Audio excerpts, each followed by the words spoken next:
মানুষ হয়ে জন্মেছি, মানুষ আর হলাম কোথায়। বুক ভরা অভিমান আর কষ্ট নিয়ে মৃত্যুর সাথে লড়াই করতে করতে অবশেষে মৃত্যুর কাছে হার মেনে নিষ্ঠুর এই পৃথিবীর মায়া ত্যাগ করে চলে গেল মাগুরার ছোট্ট বাচ্চা মেয়েটি। বড় বোনের বাড়িতে বেড়াতে গিয়েছিল বাচ্চা মেয়েটা। ফিরতে রাত হয়ে যাবে বিধায় বড় বোন বলেছিল এর পরের দিন বাড়িতে যেতে। বড় বোন কিছুক্ষণের জন্য বাইরে গিয়েছিল। মেয়েটা বোনের রুমে গুটি সুটি হয়ে শুয়েছিল এক কোনায়। দোলাভাইও রুমে ছিল। বড় বোন ভেবেছিল তার হাজবেন্ড যেহেতু আছেই, তাহলে আর কোনো সমস্যাই হবে না। তারপর দুপুরের দিকে বড় বোন বাসায় এসে দেখে রুমের লাইট নিভানো, গুটগুটে অন্ধকার। তড়িঘড়ি করে লাইট জ্বালিয়ে দেখে তার আদরের ছোট বোনটা এলোমেলো ভাবে পড়ে আছে, চেহারাটা ফ্যাকাশে। বড় বোন বুঝতে পারে না কি হয়েছে তার আদরের বোনটার সাথে। অনেকক্ষণ পর যখন বুঝতে পারে তখন অনেকটাই দেরি হয়ে গিয়েছে।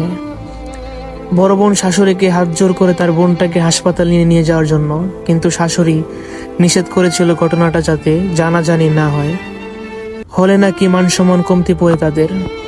তারপর বহু কষ্টে শাশুড়িকে রাজি করিয়ে বড় বোন তার ছোট বোনটাকে নিয়ে আসে মাগুরার হাসপাতালে। কোনোরকম দায় সারা ভাবে হাসপাতালে দিয়েই শাশুড়ি পালিয়ে যায় সেখান থেকে। হাসপাতালে আনার পর বাচ্চা মেয়েটার অবস্থা আরো বেশি গুরুতর হয়ে পড়ে। ব্যথায় কাতরাচ্ছিল শুধু। বাচ্চা মেয়ে বয়স আর কত হবে, 7 কিংবা 8। যৌনতার কিছুই বোঝে না, পুতুল নিয়ে খেলার বয়স তার। মেয়ের মা এবং বোনের সন্দেহ দুলাভাই সজীব এবং শ্বশুর হিটুর প্রতি। জোরালো সন্দেহ দুলাভাই সজীবের প্রতি, যেহেতু তার রুমেই ছিল বাচ্চা মেয়েটা। তহিদি জনতা এখন এই বাচ্চা মেয়েটার কি দোষ দিবে? তার তো ওড়না পরার বয়স হয়নি।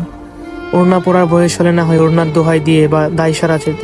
তারা কি এবারও ধর্ষকের পক্ষ নিয়ে ফুলের মালা নিয়ে বরণ করে আনবে?